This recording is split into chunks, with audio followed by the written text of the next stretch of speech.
Hi guys, আমরা এখন second বমের সিলটা change করব। এই এক্সকাভেটর জগতে ঢোকার আগে ভাবতাম যে এটার মধ্যে বড় বড় দুটো স্প্রিং আছে, একটা স্প্রিংয়ে ঠেলা দিলে র্যামটা বের হয়, আরেকটা স্প্রিংয়ে ঠেলা দিলে র্যামটা ভিতরে ঢোকে। সো এটার ভিতর কি আছে আপনারা দেখতে থাকুন যে এটা কিভাবে বের হয় আর কিভাবে ভিতরে ঢোকে। দেখতেই থাকুন, সাথে থাকুন। গাড়ি প্রেশার পায় না, খুললে দেখি গেছে গাড়ি রেজে সিল।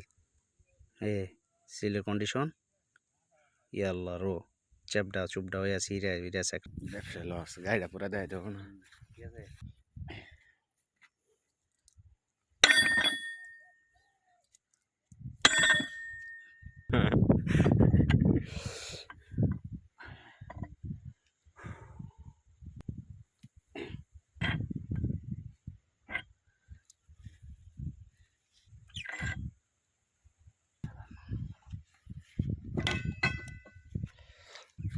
এরকম সিল গেছে গুড়া হইয়া।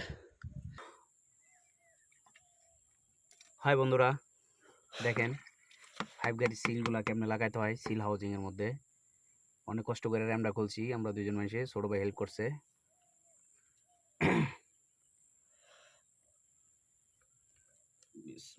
আমরা আগে এই সিলগুলো স্ক্রু ড্রাইভার বাইরে ঢুকাইতাম, তাতে সিলের ক্ষতি হতো। এখন দেখেন যে সুন্দর করে ধরলাম, ভাঁজ করে ভিতরে সাইডে দিলেই অটোমেটিক্যালি একবারে গ্রুপে বসা যায়, খুব সুন্দর করে বসা যায়। এটাও একটা টেকনিক, এটাও শেখা দরকার আছে।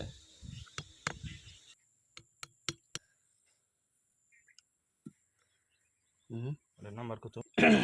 আমরা আগে ওয়ারিং সিলগুলো লাগাইতে হলে কত টানাটানি করে লাগাইতাম, এখন দেখুন একটা ওয়ারিং বা ওয়ারিং দিয়ে ওটার মধ্যে ঢোকাইয়া কত সুন্দর করে ঘোরাইয়া একবারে ঘুরে লয়ে গেলাম। ওয়ারিংটার কোনো সমস্যা হয়নি, শান্তভাবে বসে গেল।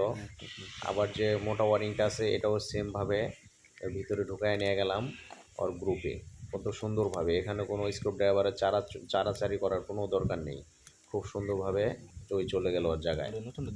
এতে কোনো সিলের ক্ষতি হয় না, কোনো প্রেশার ক্রিয়েট সৃষ্টি হয় না। ধরো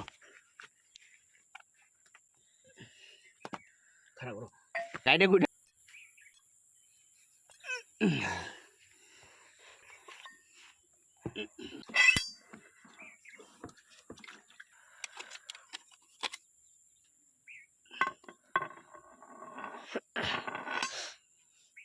বুঝিনি